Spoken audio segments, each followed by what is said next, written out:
Hi students, welcome to இதுகையில் IAS academy. சிலர் எங்களுக்கு பணமாக நடிகர். ஸோ டிஎன்பிசி குரூப்புக்கான நோட்டிஃபிகேஷன் வந்துருச்சு. சரிங்களா? ஸோ இன்னைக்கு நம்ம பார்க்க போகிறது எக்கனாமிக்ஸ்க்கான கிளாஸ் யூடியூப்ல தான் பார்க்க போகிறோம். சரிங்களா? Already nature of Indian economy, இந்திய பொருளாதார சிறப்பியல்புகள் பார்ட் 1 பார்த்தீங்கன்னா போன வீடியோ பார்த்துட்டு இருக்கோம். அந்த வகையில் இன்னைக்கு பார்க்க போகிறது நேச்சர் ஆஃப் இந்தியன் எக்கனாமி. ஓகேவா? இந்திய பொருளாதார சிறப்பியல்புகள் இல்லைன்னா இந்திய பொருளாதார தன்மைகள், அதோட பார்ட் 2 பார்க்க போகிறோம். சரிங்களா? ஸோ டைம் வேஸ்ட் பண்ண வீடியோக்குள்ள போயிடலாம். இப்போ நீங்க ஃபர்ஸ்ட் நம்ம சேனலுக்கு வரீங்கன்னா சேனலை சப்ஸ்கிரைப் பண்ணி வச்சுக்கோங்க. புரியுதா? அப்பதான் போற போதர் வீடியோஸ் உங்களுக்கு வரும். சேம் டைம் வந்து பாத்தீங்கன்னா ஆல்ரெடி பார்ட் 1 பார்க்காதவங்க ஓகேவா, அதை பார்த்து வந்துருங்க.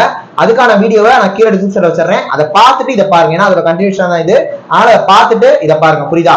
ஆனா இப்ப யார் யாரெல்லாம் இந்த வீடியோ பார்க்க போறீங்களோ தயவு செய்து இந்த வீடியோ உடனே வந்து பாத்துருங்க. புரியுதா? சோ வாங்க நம்ம வீடியோக்குள்ள போயிடலாம். ரைட்டு, கடைசியா நம்ம எதை பார்த்து முடிச்சிருந்தோம் அப்படின்னா கேபிட்டலிசம்னா என்ன, சோசியலிசம் கம்யூனிசம்னா என்ன, மிக்சர் எக்கனாமினா என்ன, அதை ஃபுல்லா பார்த்து முடிச்சு எந்தெந்த நாடு எதை ஃபாலோ பண்ணுது, இந்தியா என்ன மாதிரி ஃபாலோ பண்ணிட்டு இருக்கு, எல்லாமே நம்ம லாஸ்ட் கிளாஸ்ல பார்த்து முடிச்சோம். இப்போ அதோட கண்டினியூஷனா அப்படியே ஒவ்வொரு வருஷத்துலயுமே இந்தியாவில் அப்படியே என்ன நடந்துச்சு, எக்கனாமிக்கலா பாக்குறப்ப என்ன நடந்துச்சுங்கிறத நான் அப்படியே டக்குன்னு சொல்றேன், கவனிச்சிட்டே வாங்க. 1934ல வந்து பாத்தீங்கன்னா ஆர்பிஐ ஆக்ட் வந்துருக்கும். ஆர்பிஐ சட்டம் இயற்றப்பட்ட ஆண்டு 1934. அடுத்து 1935 ஏப்ரல் 1ல தான் வந்து பாத்தீங்கன்னா ஆர்பிஐ அதிகாரப்பூர்வமா எஸ்டாப்ளிஷ் பண்றாங்க. அப்ப ஆர்பிஐ சட்டம்னா 1934, ஆர்பிஐ எப்ப ஆரம்பிக்கப்பட்டதுன்னா 1935 ஏப்ரல் 1. புரியுதா? நெக்ஸ்ட் இந்தியன் எக்கனாமில ஏதாவது இன்ட்ரெஸ்டிங் நடந்துச்சு அப்படின்னு பாத்தீங்கன்னா பெரிய அளவுக்கு நடக்கல. அப்புறமா சுதந்திரம் கிடைச்சிருக்கும். புரியுதா? குடியரசு எல்லாம் கிடைச்சிருக்கும். கிடைச்சு நாடு போயிட்டே இருக்கும். இதுக்கிடையில வந்து பாத்தீங்கன்னா 5 இயர் பிளானுக்கு முன்னாடி நிறைய பிளான்ஸ் இந்தியாவில போட்டிருப்பாங்க. பிளானிங் கமிஷன் ஆரம்பிச்சிருப்பாங்க. அதுக்கப்புறம் நேஷனல் டெவலப்மெண்ட் கவுன்சில், தேசிய வளர்ச்சி கவுன்சில் ஆரம்பிச்சிருப்பாங்க. 5 இயர் பிளான் ஒன்னொன்னா போட்டுட்டே போவாங்க. புரியுதா? அதெல்லாம் நம்ம 5 இயர் பிளான் அடுத்த வீடியோ பார்ப்போம், அதுல தெளிவா பாத்துக்கலாம். நான் அப்படியே அந்த ஓடு மாதிரி என்ன நடந்துச்சுன்னு மட்டும் அப்படியே சொல்லிட்டே வரேன். 1962ல ஓகேவா, இப்ப வந்து பாத்தீங்கன்னா இந்தியாவோட பிரதமரா நேரு வந்திருப்பாரு. 3வது ஐந்தாண்டு தினம் நடந்துட்டு இருக்கும். இந்த டைம்ல இந்தியா சைனா வார் நடந்திருக்கும். இந்தியாவுக்கும் சைனாக்கும் ஒரு போர், இந்தியா சைனா வாரு. இந்தியாவுக்கு சுதந்திரம் வச்சு இந்தியா செஞ்ச முதல் வார் இதுதான், India China war.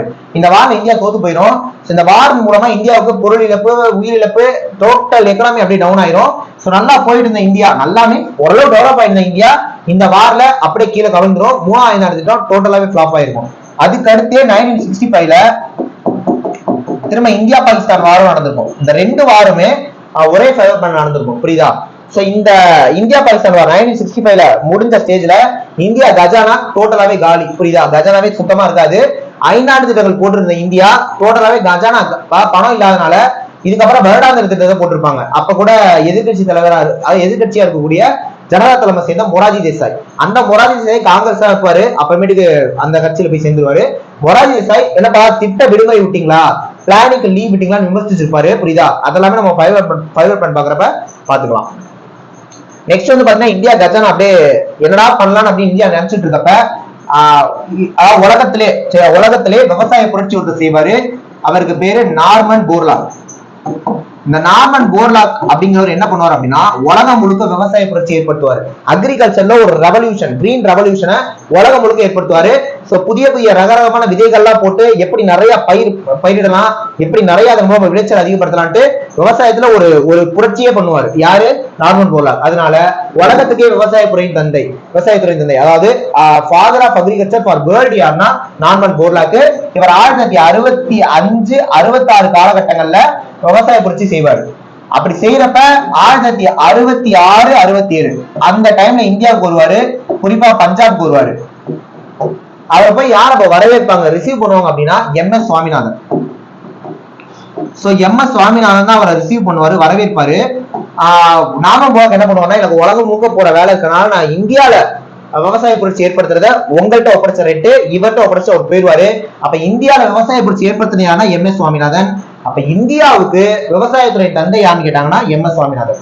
Father of agriculture for India இவர், father of agriculture for world அவர். புரியுதா? அதனாலதான் 1967ல இந்தியால கிரீன் ரெவல்யூஷன், பசுமை புரட்சி ஏற்பட்டிருக்கும். அப்ப இந்தியால பசுமை புரட்சி ஏற்படுது எப்ப? 1967ல. Green revolution 1967. சரிங்களா? இந்த டைம்ல கிரீன் ரெவல்யூஷன், பசுமை புரட்சி ஏற்பட்டுரும். இதுக்கப்புறம் தான் இந்தியா கஜானா அப்படி லைட்டா கொஞ்சம் இன்க்ரீஸ் ஆகும். சோ விவசாயத்துல நிறைய பணம் வருதுன்னு சொல்லிட்டு அப்போதைக்கு பிரதமரா இந்திரா காந்தி இருப்பாங்க, நேருவோட பொண்ணு. சோ அந்த இந்திரா காந்தி வந்து பாத்தீங்கன்னா நிறைய பணத்தை வந்து பாத்தீங்கன்னா விவசாயத்தை இன்வெஸ்ட் பண்ண ஆரம்பிச்சிருவாங்க, நிறைய முதலீடு பண்ண ஆரம்பிச்சிருவாங்க.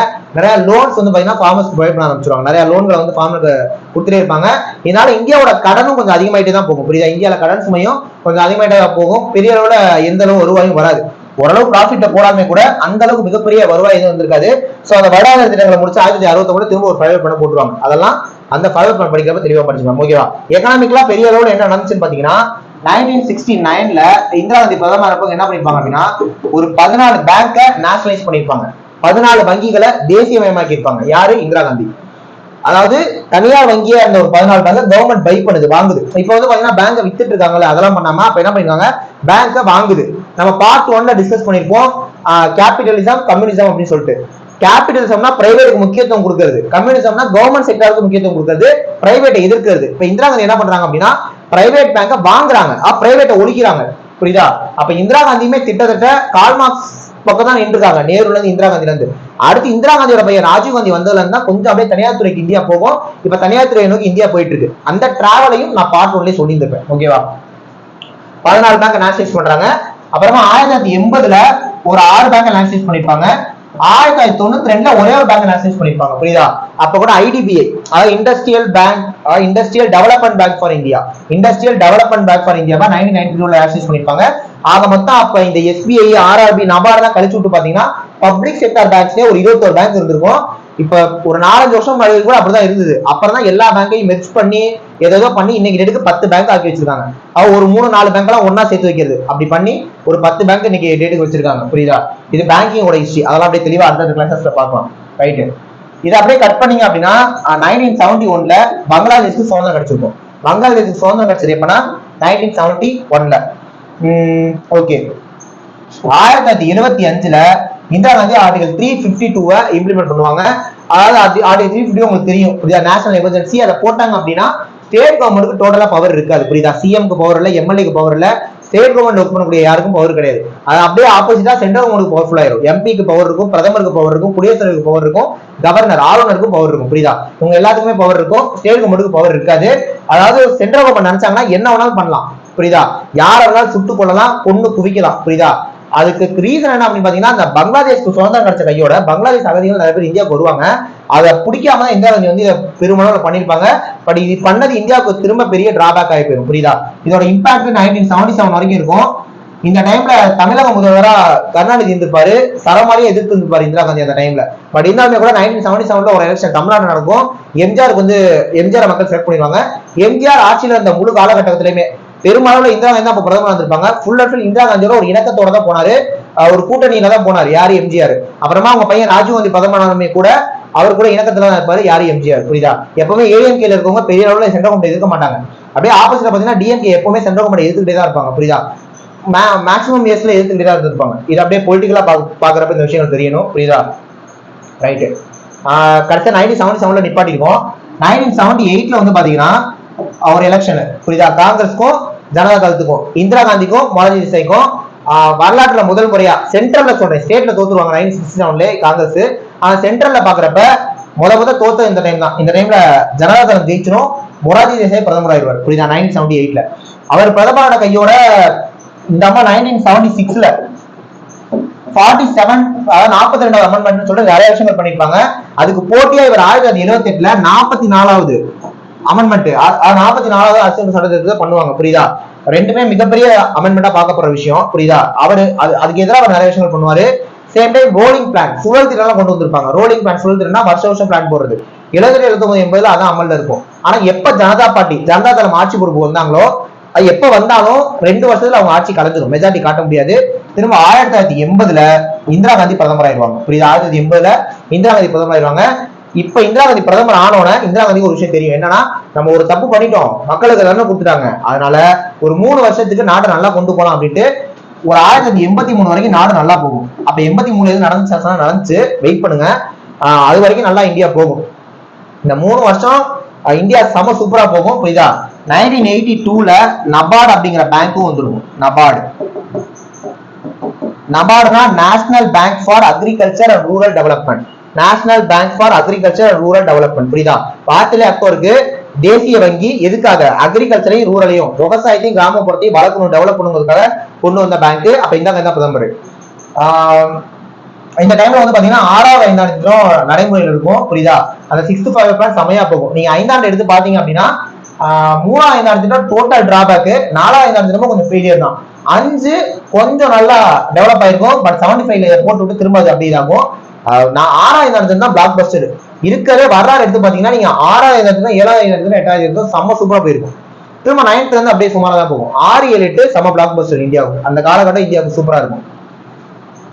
சோ 1980 83 நல்லா போயிருந்திருக்கும், புரியுதா? இதுல ஜஸ்ட் அப்படியே ஒரு அவுட்லுக் மட்டும் கொடுத்துட்டு இருக்கேன், ஓகேவா? இதுக்கு அப்புறம் தான் நம்ம ஒரு கிளாஸா பார்ப்போம், அப்பெல்லாம் இது உங்களுக்கு கனெக்ட் ஆகும். அதனால இது ரொம்ப முக்கியம், இதான் பேஸ்மெண்ட்.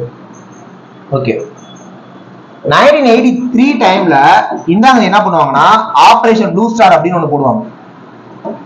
ஆபரேஷன் ப்ளூ ஸ்டார் குறிப்பா பஞ்சாப்ல தான் போடுவாங்க. என்ன பண்ணுவாங்கன்னா இதை போட்டு சீக்கிய மதம் வந்து பாத்தீங்கன்னா இந்திரா காந்திக்கு பர்சனலா பிடிக்காது. அந்த சீக்கிய மத மக்களை கொண்டு குவிச்சாங்க இந்த டைம்ல, புரியுதா? சீக்கிய மதத்துக்கு அப்படியே எதிராக இருப்பாங்க இந்திரா காந்தி. சோ அதன் விளைவாக 1984ல, ஓகேவா, குறிப்பா சொல்ல போனா அக்டோபர்ல இந்திரா காந்தி டெத். 1984 அக்டோபர் மாசம் இந்திரா காந்தி இறந்துருவாங்க. அது உங்களுக்கு தெரியும் நினைக்கிறேன். அவங்க கூட போன பாடி கார்டை சுட்டு கொண்டுருவாங்க, புரியுதா? அந்த பாடி கார்டு யாருன்னா அந்த பஞ்சாப் மாநிலத்தை சேர்ந்த அந்த சீக்கிய மதத்தை சேர்ந்த நபர்கள் தான். அவங்கள கொன்னனால, ஓகேவா, பதிலுக்கு அவங்கள பழி தீர்த்துக்குவாங்க, பிரதமரை கொண்டுருவாங்க. 1985 எலெக்ஷனு, புரியுதா? காங்கிரஸ் தரப்புல ராஜீவ் காந்தி கேண்டிடேட்டா நிற்பாரு, இந்திரா காந்தியோட பையன்.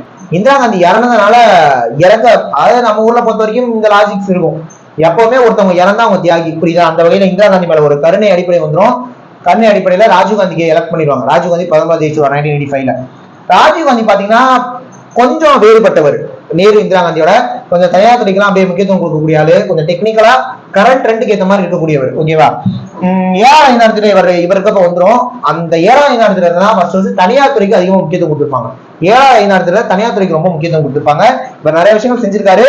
இவர் செஞ்சதுல மிக முக்கியமா பார்க்கப்படுற விஷயம் 1988ல 61வது அரசியலமைப்பு சட்ட திட்டம் 61வது அமெண்ட்மெண்ட் ஆக்ட போட்டு ஓட்டு வயசை 21 இருந்து 18 குறைப்பாரு, ஓகேவா? குறைச்சு 1989ல எலெக்ஷன் நடக்கும். யாருக்கும்னா காங்கிரஸ்க்கும் ஜனதா தளத்துக்கும் தான். அகைன் ஜனதா தளம் வந்து பாத்தீங்கன்னா ஜெயிச்சிரும். பிபி சிங் அப்ப பிரதமர் ஆயிடுவார், புரியுதா? ராஜீவ் காந்தி தோத்துருவாரு. அப்ப ராஜீவ் காந்தி இறந்து போயிடுவாரு. ராஜீவ் காந்தி கொலை வழக்கு உங்களுக்கு கண்டிப்பா தெரிஞ்சிருக்கும், அந்த பேரறிவாளர் விஷயம். இப்பதான் பேரறிவாளர் தான் ரிலீஸ் பண்ணிருந்தாங்க, அதனால அந்த விஷயம் உங்களுக்கு தெரியும், புரியுதா? ரைட்டு. அப்படியே 1990ல வந்து இந்தியா நிக்கும். இங்க நிக்கிறப்ப 1989ல அந்த 7வது 5ஆண்டு முடிஞ்சிடும். முடிஞ்சு 8வது 5ஆண்டு 1992 தான் போட்டிருப்பாங்க. 2 வருஷத்துக்கு 5ஆண்டு போட கஜானா இல்ல, நிதி இல்ல, வருஷம் தான் பிளான் போட்டு இருப்பாங்க. இந்தியா திரும்ப ஒரு மிகப்பெரிய ஸ்தம்பிக்கிற சூழ்நிலையில இந்த கடத்துல வந்து நிக்கும். சரி நிக்குது அப்படின்னு சொல்லிட்டு IMF இந்தியா வந்து பாத்தீங்கன்னா கடன் கேட்பாங்க. IMF கடன் கொடுக்க மாட்டாங்க. ஏன் அப்படின்னா உங்களுக்கு எதை நம்பி நான் கடன் கொடுக்குறது? நீங்க பிரைவேட் செக்டர் அலோவ் பண்ணவே மாட்டீங்க, உங்களை நம்பி நாங்க எப்படி கடன் கொடுக்குறதுன்னு கொடுக்காம விட்டுருவாங்க, புரியுதா? சோ IMF வான் பண்ணும் இந்தியாவுக்கு, நீங்க தயவு செய்து பிரைவேட் செக்டரை அனுமதிங்க அப்படின்ட்டு. அதன் விளைவா 1991ல இப்ப யார் பிரதமரா இருப்பாருன்னா 1981 ஜனதா ஆட்சி பிடிச்சிருக்கூட 2 வருஷத்துல திரும்ப ஆட்சி கலைஞ்சிரும். எப்பவுமே அவங்க ஆட்சி பிடிச்சாங்க 2 வருஷம் ஆட்சி கலைஞ்சிரும். 1991ல காங்கிரஸ் தான் ஆட்சி. பிரதமர் நரசிம்மராவ். அப்ப நிதித்துறை அமைச்சர் பைனான்ஸ் மினிஸ்டர் யாரு இருப்பாருன்னா மன்மோகன் சிங் இருப்பாரு, புரியுதா? சேம் டைம் ஜனதா தளம் கட்சி இருக்குல்ல, அதை யார் ஆரம்பிச்சிருப்பாருன்னா சுப்பிரமணிய சுவாமி ஆரம்பிச்சிருப்பாரு. சுப்பிரமணிய சாமி இப்போ எங்களோட இருக்காரு, உங்களுக்கு தெரியும். நீங்க அதாவது ஜனதா தளத்தை பத்தி பேசுறப்ப RSS பத்தி பேசணும். RSS கட்சி 1925ல வந்திருக்கும். யாரு கொண்டு வந்தாருன்னா ஹெங்டேவர். ஹெங்டேவர்ங்கிறத இந்த கட்சி உருவாக்குனாரு. 1980ல இப்ப இருக்கக்கூடிய பிஜேபிங்கிற கட்சி வந்திருக்கும், பாரதிய ஜனதா பார்ட்டி, புரியுதா? பாரதிய ஜனதா தளம். இதை யாரு கொண்டு வந்தாருன்னா அத்வானி. அத்வானி தான் 1980ல பிஜேபி கொண்டு வந்திருப்பாரு. ஜனதா தளத்தை கொண்டு வந்தது சுப்பிரமணிய சாமி. ஏன் இந்த சுப்பிரமணிய சாமி பத்தி இப்ப பேசுறேன்னா 1991 நல்லா யோசிச்சு பாருங்க. நரசிம்மராவ் பிரதமர், மன்மோகன் சிங் நிதித்துறை அமைச்சர், மன்மோகன் சிங் நிதித்துறை அமைச்சர், பைனான்ஸ் மினிஸ்டர். சுப்பிரமணிய சுவாமி உங்களுக்கு எதிரானவர், ஜனதா தள கட்சி ஆரம்பிச்சவர். இந்த 3 பேரும் சேர்ந்து ஒரு விஷயத்தை யோசிக்கிறாங்க நாட்டுக்காக. கூட்டணி எல்லாம் வைக்கல, இவங்க அந்த பக்கம் போல அவர் அங்க போல விமர்சித்து தான் இருக்காங்க, எதிர்தான், சண்டை தான். பட் இன்னும் கூட இந்தியா வளர்க்கணுங்கிறதுக்காக 3 பேர் சேர்ந்து சிந்திக்கிறாங்க. இவங்க 2 பேரும் அவர்கிட்ட ஆலோசனை கேட்கிறாங்க. 3 பேர் சேர்ந்து LPG அப்படின்னு 1991 ஒண்ணு பண்ணிருப்பாங்க. LPGனா லைபலைசேஷன், பிரைவேடைசேஷன், குளோபலைசேஷன், புரியுதா? அதாவது தாராளமயமாக்கல், தனியார்மயமாக்கல், உலகமயமாக்கல். தாராளமயமாக்கல் ரெஸ்ட்ரிக்ஷன் எடுத்து விட்டுறது, யார் வேணாலும் வந்து பிசினஸ் பண்ணிக்கலாம்னு சொல்றது. பிரைவேடைசேஷன் தனியார்மயமாக்கல், கவர்மெண்ட் வச்சிருக்கிறத பிரைவேட்டுக்கு விற்கிறது. குளோபலைசேஷன் உலகமயமாக்கல், உலக நாடுகளோட பிசினஸ் பண்றது, புரியுதா? சோ இந்த விஷயங்களை இந்தியா பண்ணும். 1991ல LPG புதிய பொருளாதார கொள்கை, அதாவது நியூ எக்கனாமிக் பாலிசின்னு சொல்லுவாங்க. இது வரைக்கும் இந்தியா மூடிய பொருளாதாரமா இருந்திருக்கும். இதுக்கப்புறம் தான் இந்தியா திறந்த ஒரு பொருளாதாரமா மாறும். இது வரைக்கும் இந்தியா போஸ்ட் எக்கனாமியா இருக்கும், அதுக்கப்புறம் தான் இந்தியா ஓப்பன் எக்கனாமியா மாறும். புரியுதா? இதுக்கப்புறம் இந்தியா செமையா டெவலப் ஆகும். இதுக்கு அப்புறமா 1992ல 8th டெவலப்மெண்ட் போட்டிருப்பாங்க, செமையா போகும் 8th டெவலப்மெண்ட். புரியுதா? இந்தியாவுக்கு இதுக்கப்புறம் தான் பொற்காலமே. புரியுதா? இந்தியாவுக்கு இதுக்கப்புறம் தான் பொற்காலமே. இதுக்கப்புறம் தான் இந்தியால சாஃப்ட்வேர் கம்பெனிஸ் உள்ள வரும். அது கார்பரேட் வேர்ல்டா இந்தியா மாற ஆரம்பிச்சது இதுக்கப்புறம் தான். நிறைய இன்ஜினியரிங் காலேஜஸ், சாஃப்ட்வேர் கம்பெனிஸ் தான் உள்ள வந்திருக்கும்.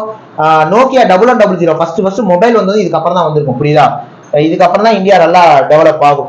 இந்தியா நல்லா டெவலப் ஆகிட்டு போயிட்டே இருக்கும். இந்த காலகட்டத்துல புரியுதா 1998ல பிஜேபிக்கும் காங்கிரஸுக்கும் எலெக்ஷன்.